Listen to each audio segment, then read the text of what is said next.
frequently asked questions. My name is Jill Cornell. I'm a community engagement specialist at New York City Emergency Management, and I'm about to turn it over to Ben Goldberg, who is really the subject matter expert that we've brought on for you today in our risk reduction and recovery program. So without further ado, Ben, take it away. Great. Thank you, Jill. Hope you can all hear me okay. And yeah, sorry, we're just getting set up in Zoom. We're a little more Teams oriented sometimes. So apologies for any technical difficulties or delays, but I'll go ahead and get us started. So really happy to talk to you all today about FEMA's Hazard Mitigation Grant Program, or HMGP for short, and specifically for the DR 4755 funding opportunity, which is available to nonprofits. So we're excited to have you all here. I'm joined by my colleague, my name is Ben Goldberg. I'm a mitigation and resiliency specialist here at NICEM. I'm joined by my colleague, Emily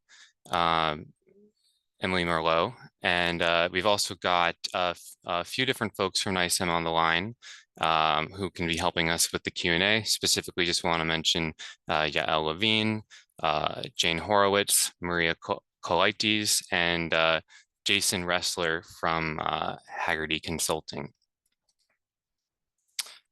All right, so with that, we'll get into the agenda. So today we'll be beginning with an introduction to FEMA's Hazard Mitigation Assistance Grants, followed by an overview of the current HMGP funding that is available, that's DR 4755. Then we'll go into the specific kind of eligibility requirements in order to apply, talk about some sub-applicant and sub-application considerations that you will want to think about before applying, and then finish off with some resources and next steps to get you started if you choose to apply. All right, so with that, we're gonna pass over to my colleague, Emily. Take it away, Emily.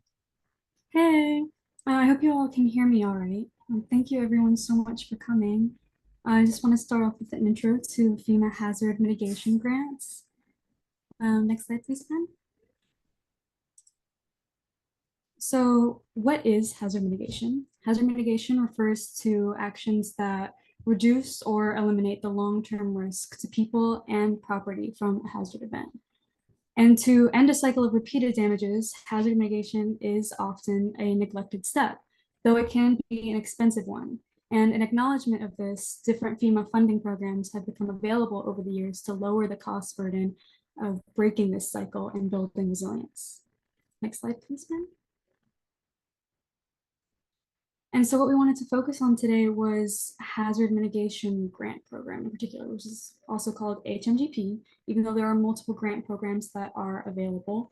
We wanted to highlight a few things about HMGP. First is that while many other grant programs enable funding before a disaster happens, HMGP funding only becomes available after a disaster has occurred and after an official federal disaster declaration has been released.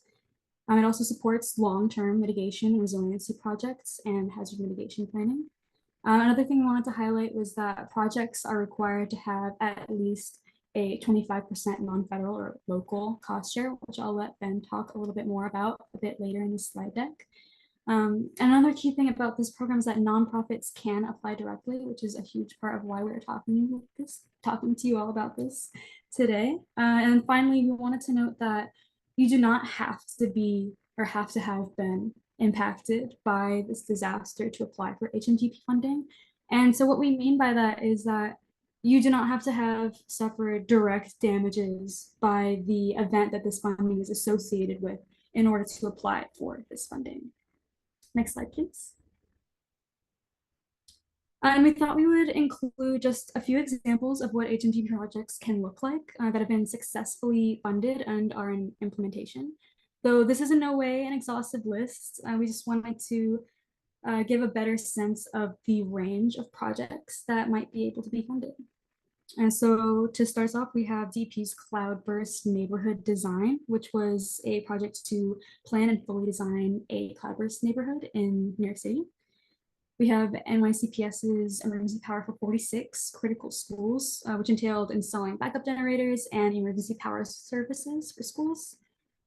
We have HPD's scoping flood protection designs for affordable multifamily housing developments, which was essentially just developing schematics to facilitate future construction of flood damage mitigation measures. And then lastly, we have LPC's flood risk mapping for historic structures, which was just to perform a historic resources survey of buildings in the city's special flood hazard areas in all 5 boroughs. Next slide, please.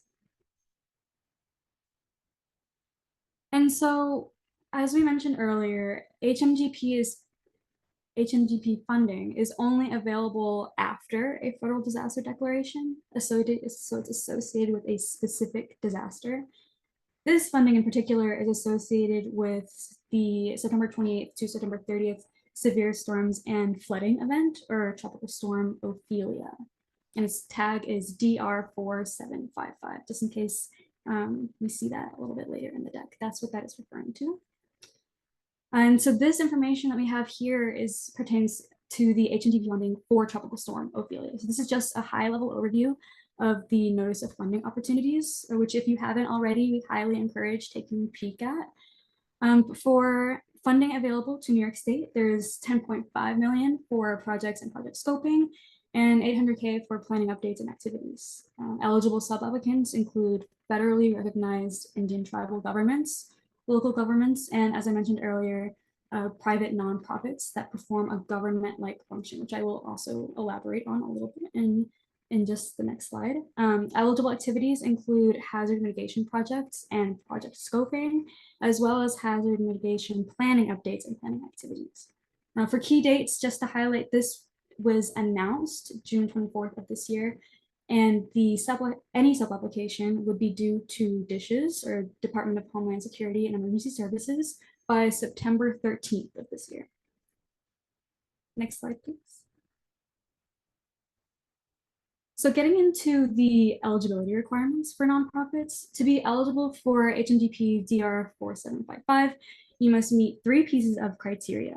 The first being you must own and/or operate a physical private nonprofit facility. And second, you must perform a government-like functions. Like, what does that even mean? FEMA's definition of that is to have a facility that provides critical or essential governmental type services to the general public. A few examples of that include education, homeless shelters, rehabilitation facilities, and the like. And this is not an exhaustive list, so we definitely do encourage checking out the HMI policy guide for a little bit more guidance, which we do link at the end of this PowerPoint presentation. Next slide. Oh, wait. Last piece of criterion before I get ahead of myself. You must have documentation of nonprofit status for one of the following listed below. One is a ruling letter from the IRS granting tax exemption under the following sections, or just having documentation from New York State substantiating nonprofit status.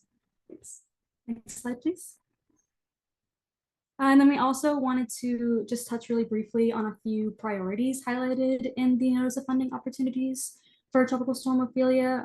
These are just aspects of your application that would make it a bit more competitive in the eyes of FEMA and all the more likely to be selected. So definitely things to think about when developing an application. So 4 priorities, one being projects that are located in declared counties, and these are counties of Kings, Nassau, and Westchester. So elaborating a little bit on this, like especially aiming for projects that benefit communities in Brooklyn, and all of these declared counties are counties that were the most impacted by Tropical Storm Ophelia.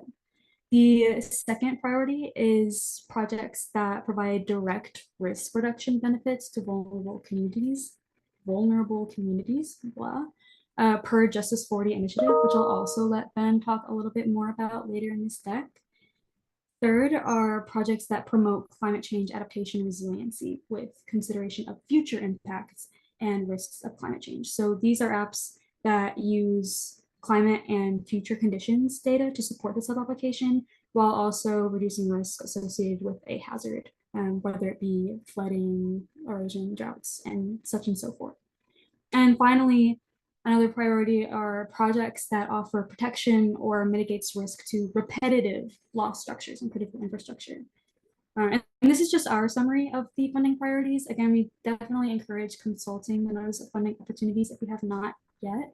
I also just wanted to point out again that we have additional resources at the end of the presentation on disadvantaged communities and community lifelines and a bunch of other things that we hope will be helpful to you.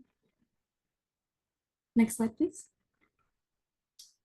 Let's getting into HMGP project eligibility. So we wanted to first offer some higher level project eligibility criteria. For instance, this here is broader FEMA Hazard Mitigation Assistance Program project eligibility criteria. But we hope that it'll also serve to give a bit of a better idea of the kinds of projects that can be applied for. So something to really focus on is that what we want to see are projects that have that offer an increased level of protection with a decreased risk. So these projects are increasing the level of protection, reducing risk to people, structures, or infrastructure. They're mitigating a natural hazard. They're addressing a repetitive problem. I'm sure a lot of this sounds familiar now. I hope, but it also should be things that are feasible, cost-effective, EHP regulatory compliant. And when I say EHP, I'm referring to environmental and historic preservation regulations. So being EHP regulatory compliant, and then also being projects that represent standalone solutions that mitigate a hazard independently, but something that can stand on its own two legs, rather than something that needs to be part of a larger initiative. Next slide, please. And so within that general hazard mitigation assistance project eligibility, there are a few different pathways actual project activities within HMGP in particular can fall into.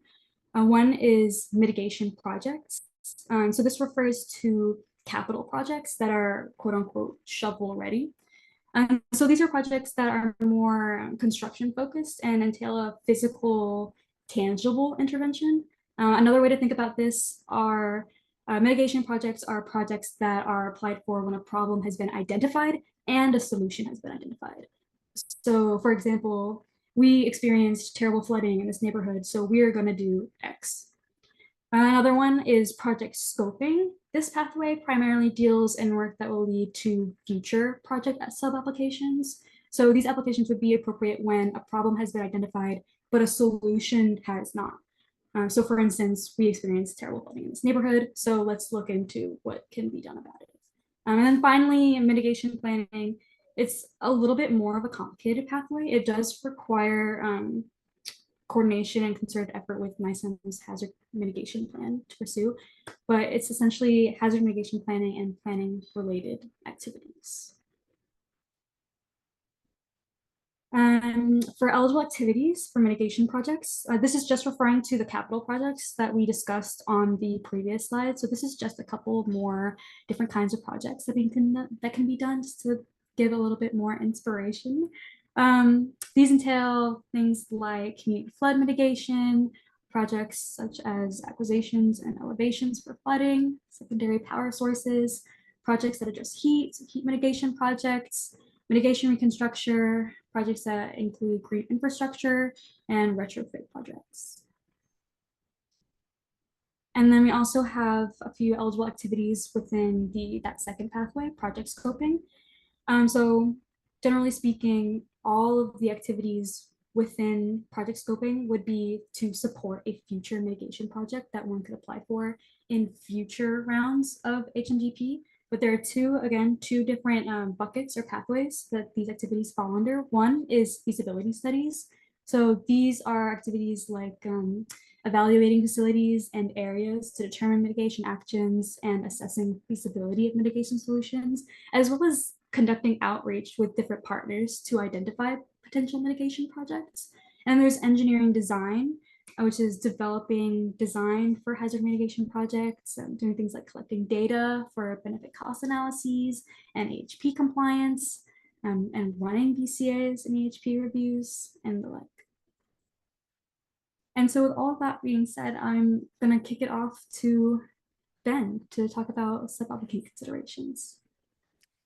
Great, thank you, Emily.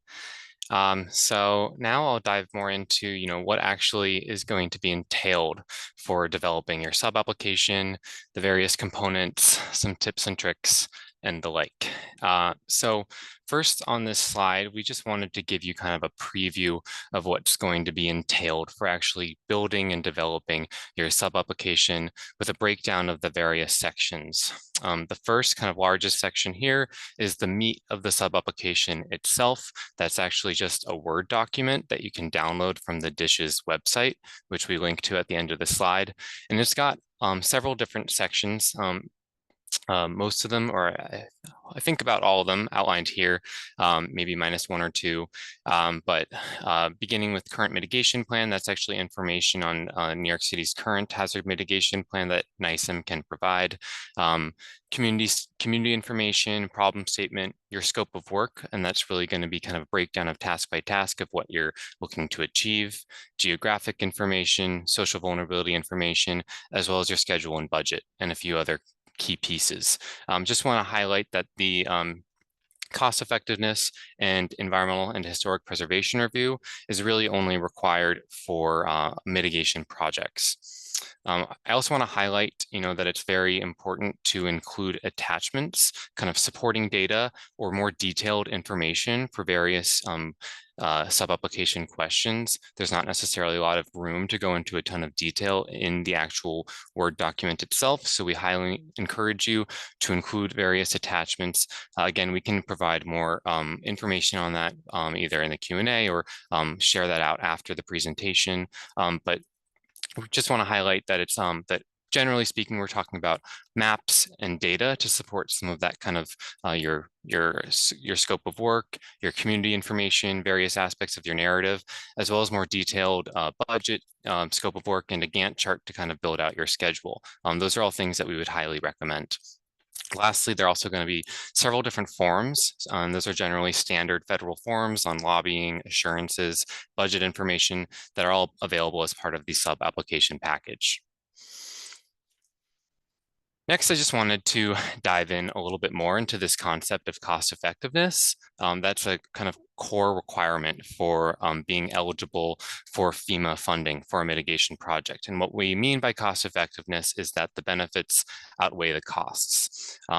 This is where your BCA or your benefit cost analysis will come in, which is really sort of a process or analysis that you'll run, kind of inputting various data points. Those could include, outlined here, various costs might be project design, project construction, maintenance, your actual budget itself, and then benefits, avoided damages to physical property, avoided infrastructure loss of service, and then as well as social benefits and ecosystem benefits. That's not an exhaustive list, but those are several of the data points you could input into your BCA. FEMA has a toolkit to run the BCA, and it spits out a number at the end, and if it's over 1.0, then your project is deemed cost effective. I do want to point out, though, that not every project is going to require a BCA. So for project scoping and planning projects, the good news is that no BCA is required for those.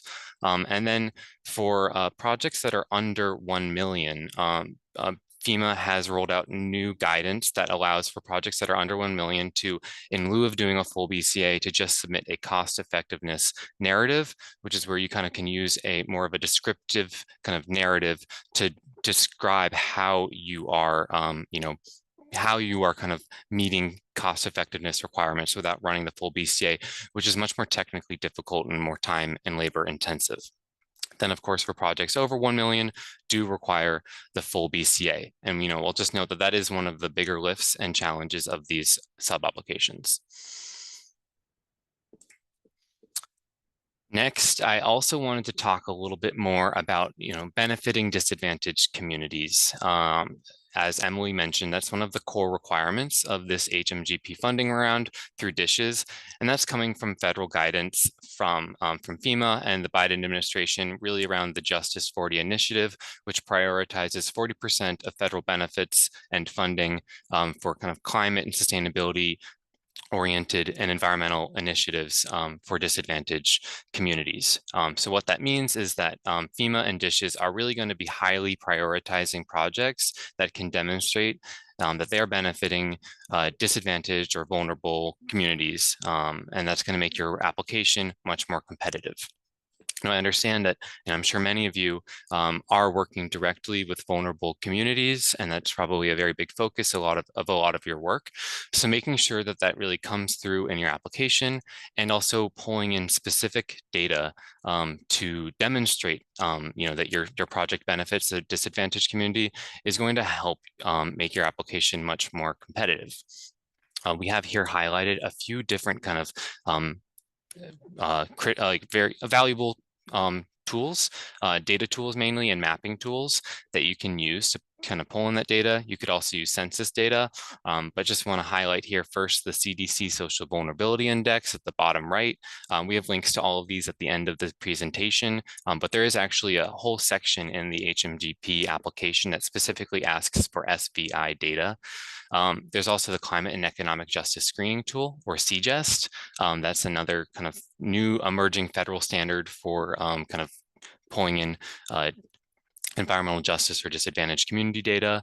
And then there's now a even more New York specific data source called the EJNYC mapping tool, available through the Mayor's Office of Climate and Environmental Justice. And we have linked to that at the end of the presentation. And all these could be good resources for you. And then some additional considerations, before undertaking one of these, these sub-applications, which is a large undertaking. First, just want to talk about some aspects of the budget. It's important to note that for all of these HMGP projects, they're going to be 75%, 25. There's going to be a 75%, 25% split between federal and local cost share. What that means is that FEMA is only going to be covering 75% of the total budget. The remaining 25% of the budget, at minimum, is going to be need to be met by the sub-applicant, so that you will have to figure out how you can meet that local share requirement. Local share can be met by in-kind staff time, which refers to time and labor spent on kind of administering the grant and the project itself, or through direct cash.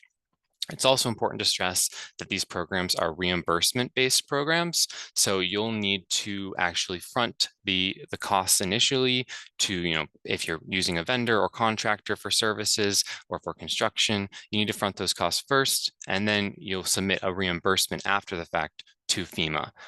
So that's another kind of capacity constraint you'll need to consider. The next kind of category we want to talk about is just really the capacity to undertake the sub-application development itself. These sub-applications are pretty time and labor intensive. They require a lot of resources to undertake. As you saw, there are a lot of pieces of the sub-application. That's not to scare anyone away, but there is limited time, certainly, in order to accomplish this. And we just want to make sure that you kind of take stock of your resources and see if you have that capacity to really pursue this and develop a competitive sub-application. You also want to make sure that you have the capacity to do actually the writing of the grant itself, and have the subject matter expertise, or at least resources or connections to some subject matter experts who can help develop specifically the scope, schedule, and budget components of the project, which need to be developed in alignment with one another. And then lastly, we just want to talk about your capacity to really implement the grant. What we like to say, can you MOP? By that, we mean first, do you have the capacity to manage the project? It's, throughout the lifeline of the entire grant. Do you have the resources to, to actually conduct project management? And then also, can you own the project? And by that, we mean, do you own the actual assets of the project itself? And will you be able to own that down the line?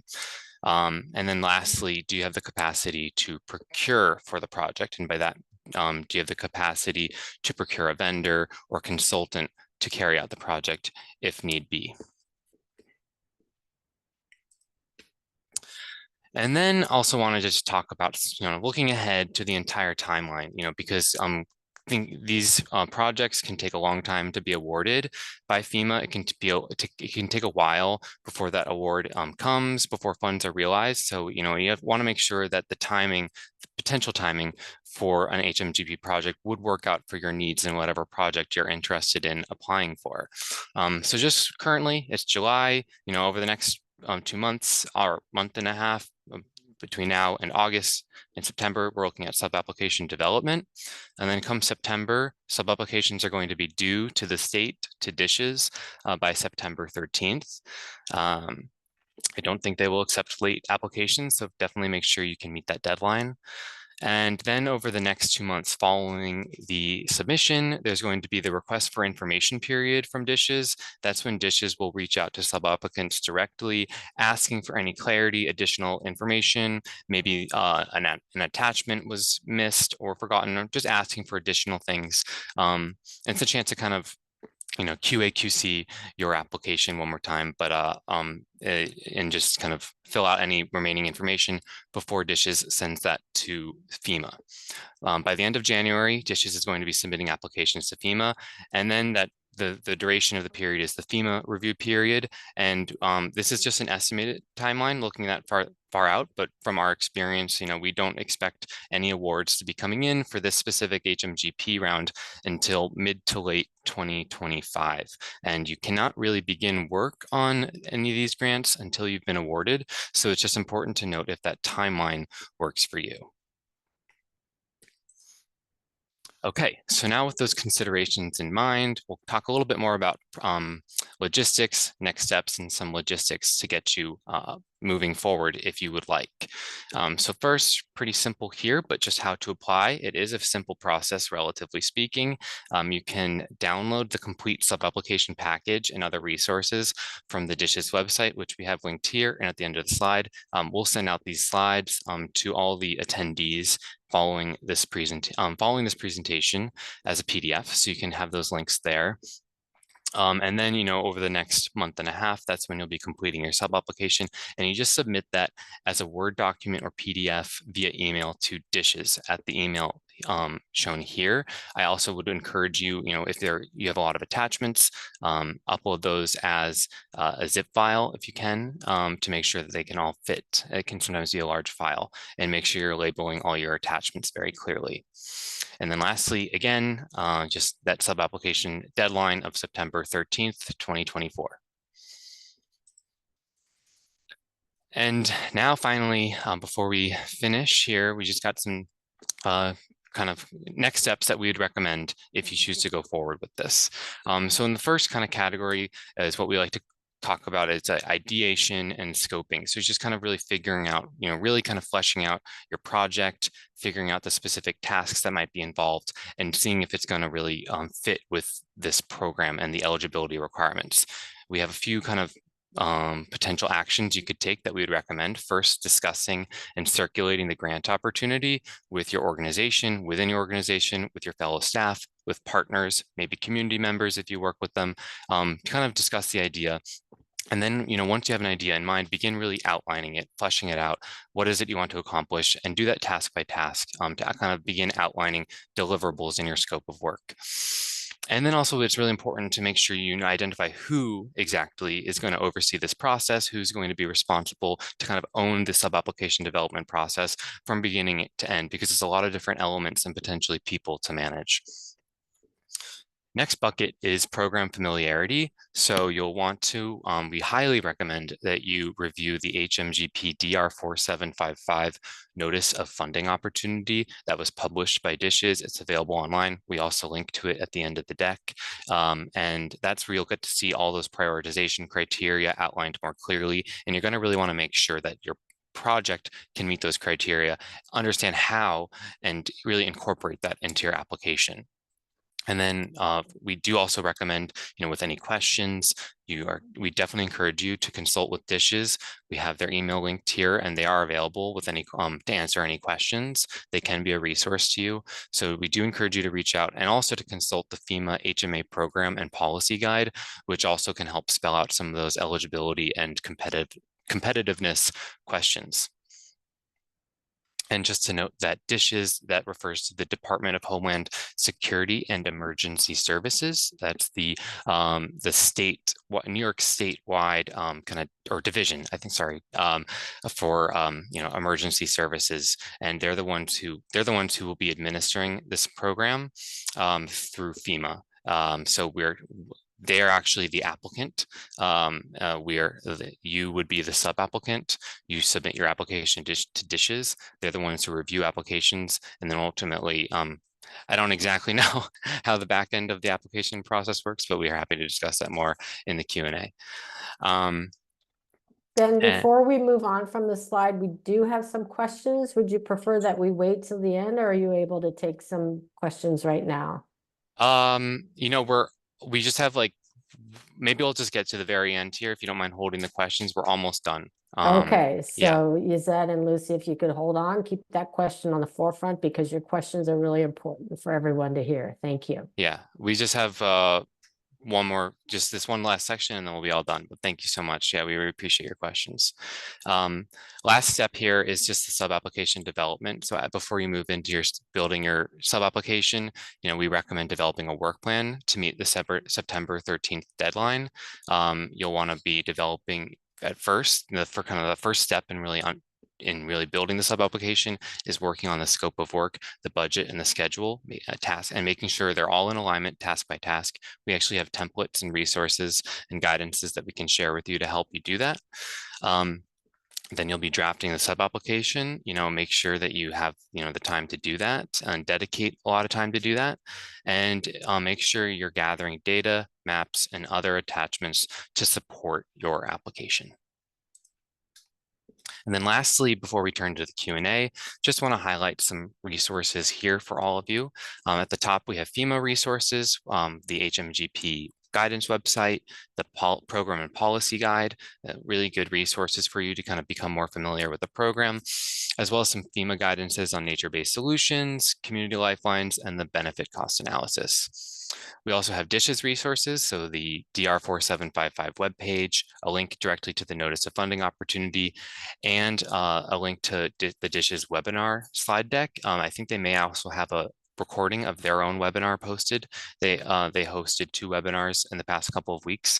If you didn't get a chance to attend those, we do encourage you to review the slides and watch the webinar if it's available. And then some NICEM resources. I didn't have a chance to talk about these in detail, but we can talk about them in the Q&A if you're interested. But we do have some tools available to the public to help you kind of pull in data that might support your application. One looking at community risk and the other on kind of historic hazards and consequences. So kind of historic hazard or disaster data that might help you kind of build a robust application. And then, as I mentioned before, after this presentation, we will be sharing in the coming days and weeks guidance documents and templates to help you build your application. And the last set of resources here are just links to some of those key social vulnerability data tools. Those would be really important to bring in data for your application. First being the Climate and Economic Justice Screening Tool, CDC Social Vulnerability Index, and the EJNYC mapping tool. So with that, we do have time for Q&A, almost 30 minutes. So thank you all for attending. And yeah, we can jump right in.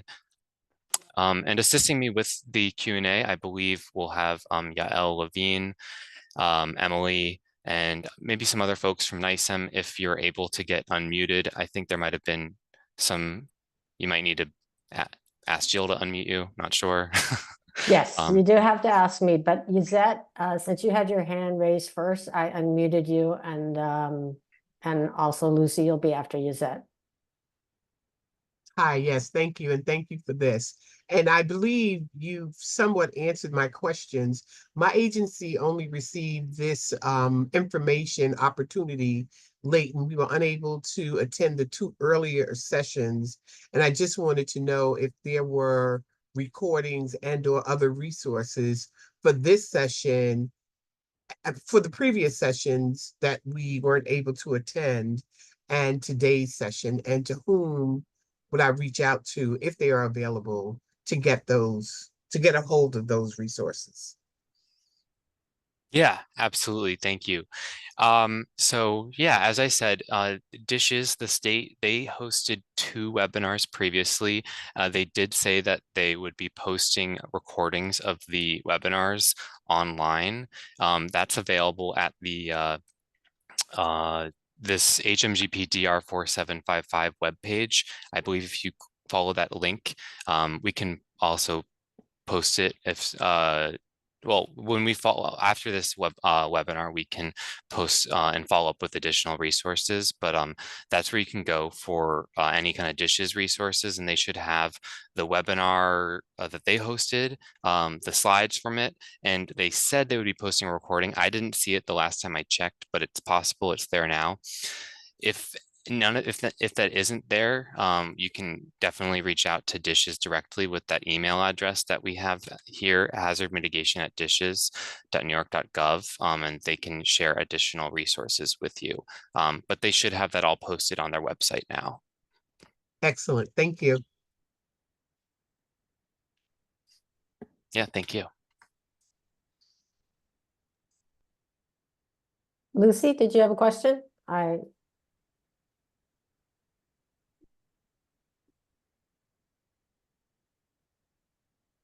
It looks like, Lucy, I gave you, you're able to talk if you have a question.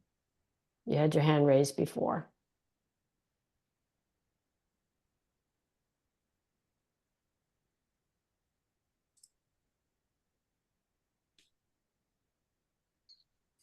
Looks like, oops, I see some in the Q&A.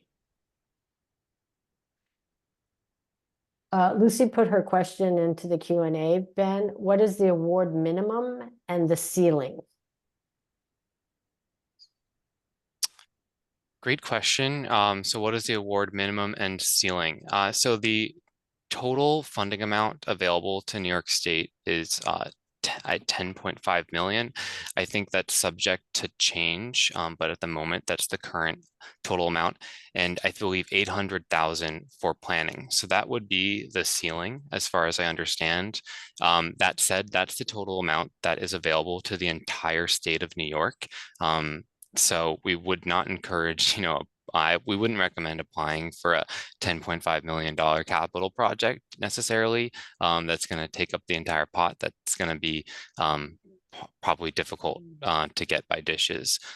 So I don't think there is necessarily a hard ceiling. And as for minimum, I don't believe there is a minimum either. Yael or Jason, I don't know if Jason is able to unmute, but Yael, do you know of is that your understanding as well?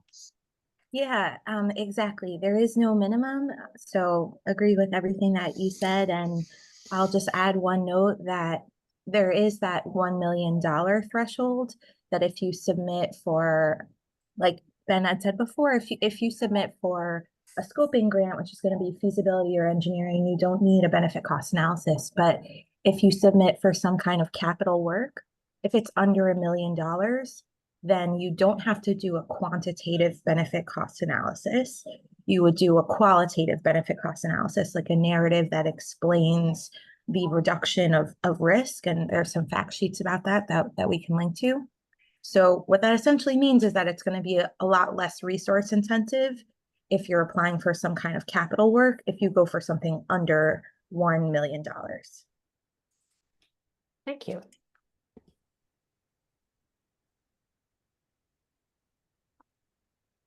Would love to have some more questions from attendees, but I had a couple of questions, if I may. Do you know if there's any assistance in preparing a sub-application specifically for Justice 40 communities? And when you say assistance, what do you mean by that, Joe? I mean application assistance. Like you all made a brilliant slide deck, and I feel like I'm just able to digest a portion of it, not being in the hazard mitigation field. So I'm thinking, especially with a lot of the groups that we work with, that it could be challenging just, this is not a usual thing to have a nonprofit be able to make this type of application. They're not government entities who have more resources. So, and especially I'm thinking if I'm in a Justice 40 community, is there any way I could get help to make this application? You did mention that you could ask Dishes for help with the sub application, but is that the best bet for Justice 40 communities or for anyone? Yeah, Yeah, go ahead. Yeah. chime in. I would say, yeah, that definitely is the best bet. We're not aware of specific resources to help nonprofits benefiting vulnerable populations, like you're saying, Justice 40 communities. But that is a really good question, and no clue what the state would say, but always worth shooting an email to ask. Thank you.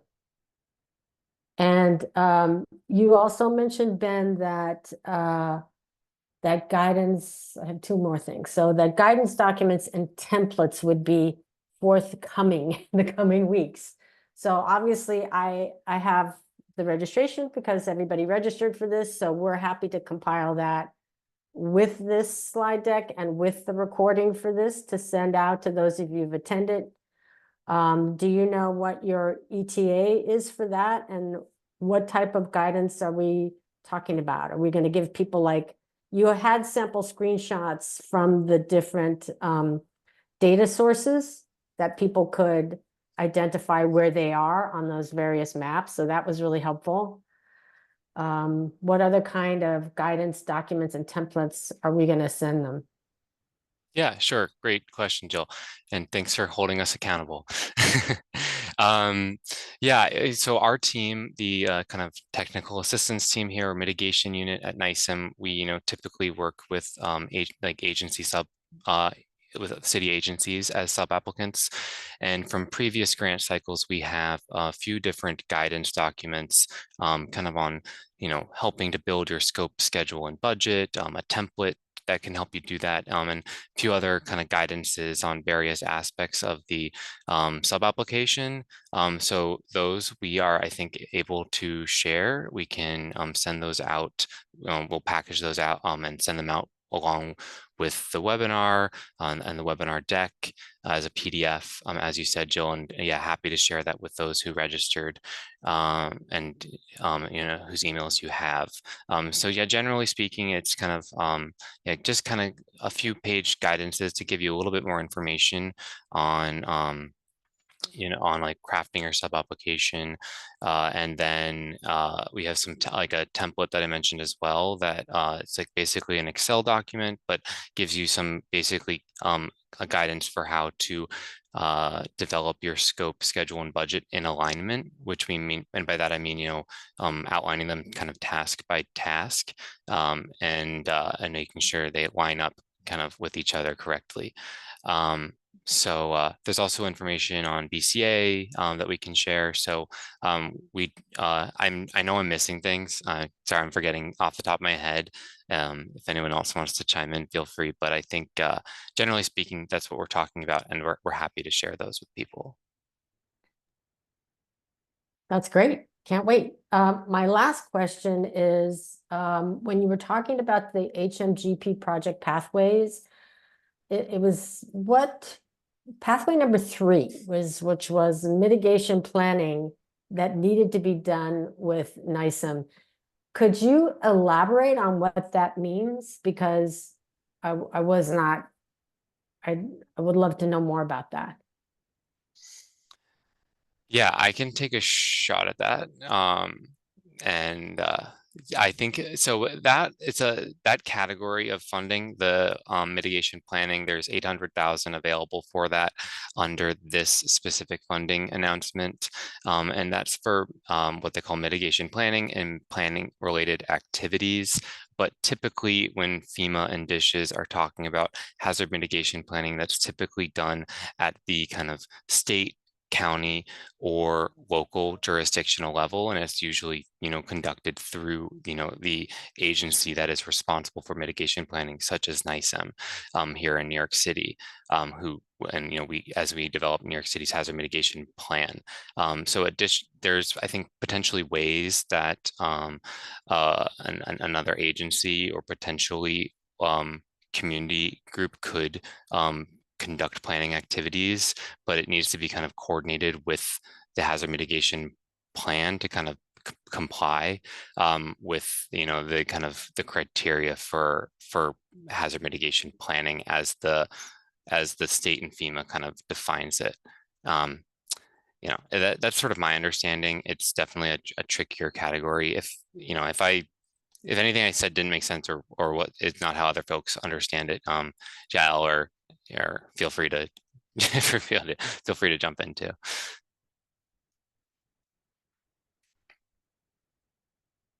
But yeah, for that reason, I think just to elaborate a little bit more, I think it being a little bit of a trickier one potentially to go down.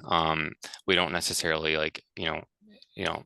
we think that project scoping and mitigation projects would probably be a little more feasible to undertake.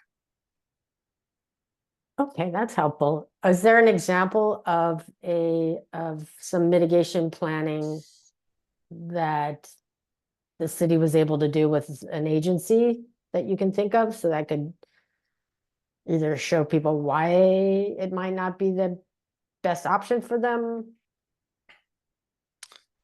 Yeah, I can take that one if that's helpful. So there's a city agency called LPC, Landmarks Preservation Corporation. And they're implementing a quote unquote planning related activity, which is mapping flood hazard risk of historic properties in the floodplain. And that will eventually tie into the city's hazard mitigation plan. So I think that's an example, but also wanted to echo, what Ben was saying. We do think that the pathways for nonprofits, the project scoping pathway and the mitigation projects pathway are more suitable.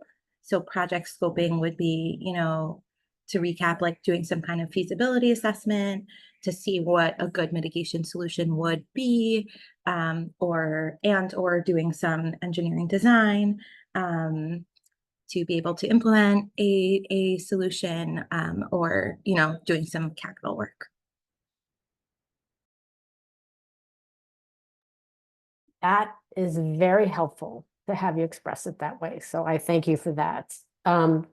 So you've heard it here. We've narrowed it down to get a little bit more specific to help you guide you. It is a bit of work to go through these documents, but we really appreciate the help of our hazard mitigation subject matter experts offering their technical assistance here. And I do see something else in the Q&A. Is there any requirement that the proposed project site be in an area within a federal flood insurance and FIP zone?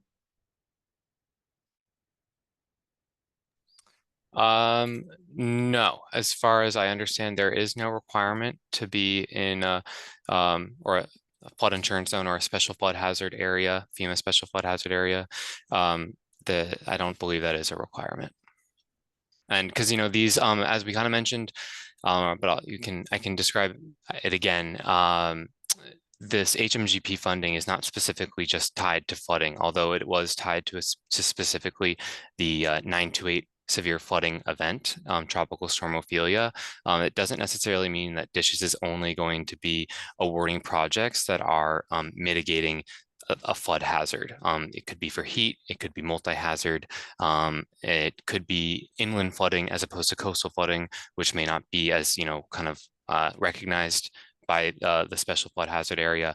So no, you don't have to only do projects that are in the flood zone. Thank you. And I really appreciate what Yael just said about getting a little bit more specific about both the mitigation projects and project scoping.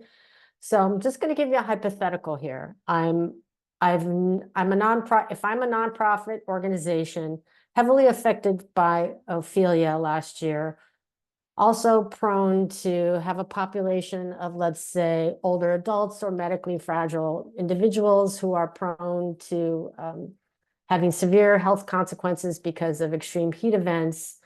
How would I just go about? I've never done this before. What's the biggest, easiest hit for me? Should I do a feasibility assessment first? Should I just jump into engineering design? How should I get started? Yeah, that's a great question. And I jumped in because I want to note that this pot of funding, is available as a result of Ophelia, but you can apply for this funding for anything that needs, mitigation or resiliency work to reduce risk.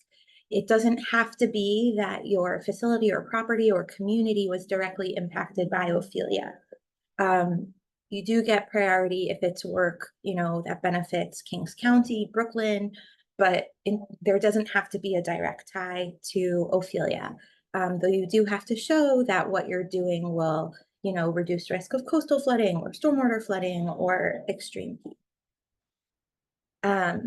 Yeah, and then going to the meat of your question, like, what do you do first? So I think it really depends what's been done prior. I think Ben and Emily said it very well when they were going through some of the slides in terms of like, do you have your problem identified but no solution? Do you have your problem identified and you kind of have a solution? Do you fully know what your solution is, right? So to talk through that a little bit, if you have your problem identified, you're like, we're on the coast or we're at risk of stormwater flooding, or we can put up more shade structure, but that's not a good example. Or there's extreme heat risk in our community. So that would be having your problem identified. And if that's kind of where you're up to, then you probably want to go for funding that falls under scoping for some kind of feasibility assessment or concept design, because you're probably going to want to hire someone to study your risk and research solutions and recommend a solution. If you've kind of done some of that legwork prior, let's say you've had an engineer kind of scope out and say, yeah, you really should put up some flood barriers here. So then you may want to go for some capital funding since you kind of have an idea of the solution. Yeah, I hope that helps. And Ben and Emily, please feel free to add.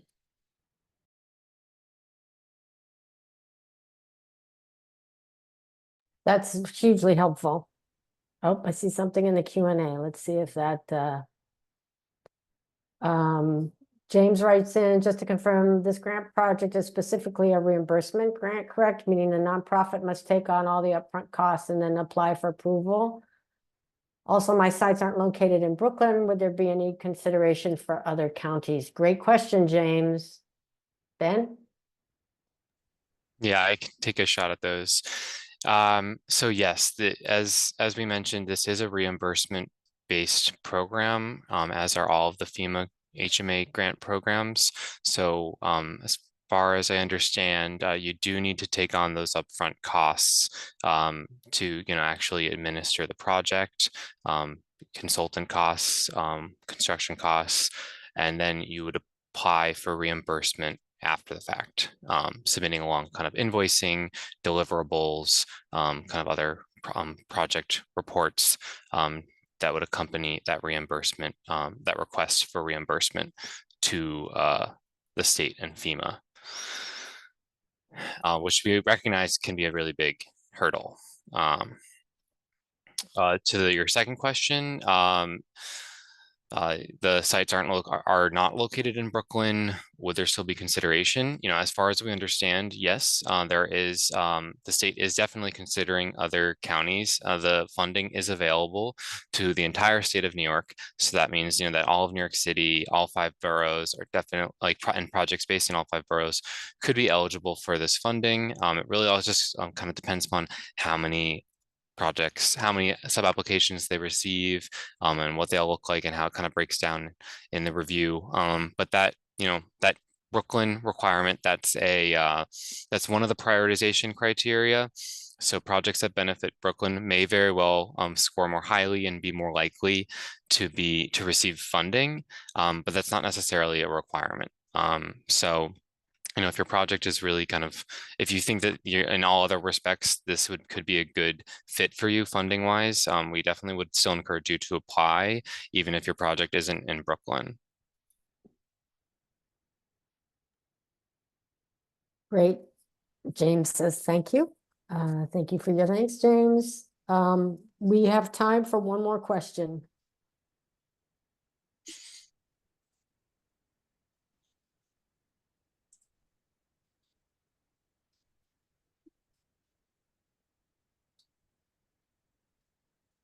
Okay, so please, we thank you so much for attending. Thank you especially to our presenters and folks who answered questions. Really helped me understand the process much better. So I hope it also worked for our community partners.